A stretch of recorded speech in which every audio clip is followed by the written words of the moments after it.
মাঝে মাঝে দেখবেন নিজের মধ্যে কেমন যেন একটা হাহাকার, কেমন যেন একটা শূন্যতার অনুভূতি সৃষ্টি হয়।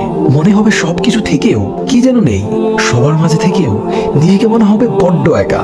এই অনুভূতিগুলো স্পেশালি তখনই হয় যখন আপনি অনেক দিন ধরে আপনার রবকে ভুলে থাকেন, কিংবা আপনি রবের ইবাদত তো করছেন বাট পূর্ণ মনোযোগ দিয়ে করছেন না, দায়সারাভাবে খুশুখুজুবিহীন সালাত আদায় করছেন। যখন আপনার রাত দিন পার করছেন নিদার অনেক উদাসীনতায়। প্রকৃতপক্ষে আমাদের সবার হৃদয়ে একটি অপূর্ণতা, একটি শূন্যতা রয়েছে, যে শূন্যতা আল্লাহ ছাড়া দুনিয়ার অন্য কিছু দ্বারা পূর্ণ করা সম্ভব না। তাই নিজের এই অসহায়ত্বের করুণ মুহূর্তগুলোতে আল্লাহর কাছে নিজেকে পরিপূর্ণ সঁপে দিন। যেভাবে সম্ভব নীরবে, ফুপিয়ে অথবা হাউমাউ করে আল্লাহর দরবারে ইচ্ছে মতো কাঁদুন। আপনার রবের কাছে যে আপনার চোখের পানি অনেক মূল্যবান, আপনি তো তা জানেনই। আল্লাহ তার পাপিষ্ঠ বান্দাদের শাস্তি দেওয়ার জন্য জাহান্নাম সৃষ্টি করেছেন, আর এই জাহান্নামে রয়েছে ভয়ঙ্কর আগুন যা বান্দার কলিজা পর্যন্ত ভেদ করে ফেলবে। আর এই আগুনকেই দুনিয়ার সাগর, উপসাগর, মহাসাগর সবকিছু দিয়ে নিভানো সম্ভব না হলেও আপনার এক পুরো